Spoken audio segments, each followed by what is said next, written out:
Pakistan time. This is Radio Pakistan. In our series of party political broadcasts, we now present Sheikh Mujibur Rahman, President of the All Pakistan Awami League. Sheikh Mujibur Rahman. My dear fellow citizens, brothers and sisters, Assalamu alaikum. I must begin by offering manajat for those heroic martyrs who shed their blood and laid down their lives for the cause of the people. It is their sacrifices and that of countless thousands who have defied tyranny in movement after movement, leading up to last year's historic mass of sirs that has carried the people's struggle forward.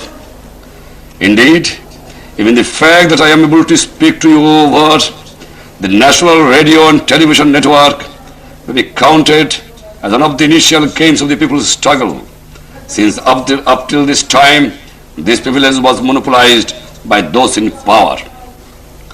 Our struggle must go on, for the real goals lie ahead. Power has to be owned by the people. The exploitation of man by man and of region by region must be brought to an end. The powerful coteries which have ruled Pakistan for long 22 years will do everything possible to prevent transfer of power to the people. It is they who are actively conspiring to frustrate the holding of the general elections, and even after elections, they will continue to obstruct every effort to end exploitation. They have money, they have influence, they have the capacity to use force against the people. History, however, testifies that a determined people can successfully resist and overcome such forces of oppression. The most solemn pledge that our Awami can make to the people of Pakistan is that we shall stand by their side and indeed lead them in resisting the forces of oppression and exploitation. No people have secured freedom and justice unless they have been prepared to die for it. We therefore serve notice upon the force of reaction in our society that we, along with the people of Pakistan, will confront them, and if democratic forces are obstructed, we shall resist them by every means possible. Our Awami League was born in adversity and has grown in adversity. Our great leader, the late Hossain Swarwardi, we came into existence to defy the attempt of ruling party to form a one-party state. We thus began the struggle to establish democracy in Pakistan. This struggle continues till this day. Our party has faced onslaught after onslaught from the ruling group. Our leadership, our workers have spent the better part of their lives in jails. We have faced and overcome every form of repression. It is this that gives us the courage and confidence today to commit ourselves to the task of confronting the anti-democratic forces. To overcome the crisis that engulfs the nation, we must resolve those issues which are its cause. The first is the deprivation of political freedom. The second is the sense of economic injustice felt by the overwhelming multitude of our people. The third is the deep sense of injustice created by widening the economic disparity between the regions. It is this that underlies the anguish and anger of the Bengali people. The same sentiment is reflected among the downtrodden people of neglected areas of West Pakistan. Our manifesto sets out a comprehensive strategy for resolving these fundamental issues. A real living democracy must be established in which all the fundamental freedoms shall be constitutionally granted. Our manifesto outlines a framework for the healthy growth of political parties, trade unions, local self-government.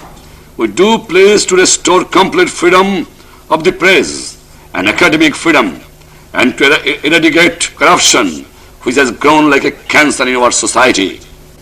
The present economic system, which has established an intolerable structure of injustice, must be radically altered. Today, barely 24 families have acquired control over 60% of the national industrial assets, 80% of its banking assets, and 75% of its insurance assets. 82% of the total bank advances are concentrated in only 3% of total accounts. The tax structure in existence is of the most regressive in the world. Only 2% of GNP is being realized as direct taxes as against 6% in other developing countries. While oppressive indirect taxes are imposed on such essential commodities as salt, protected markets, tax holidays, huge subsidies in the form of bonus vouchers, credits and grants of foreign exchange at the artificially low official rate have created a specially favored condition for the growth of monopolies and cartels. Despite nominal land reforms, feudal lords have retained princely states.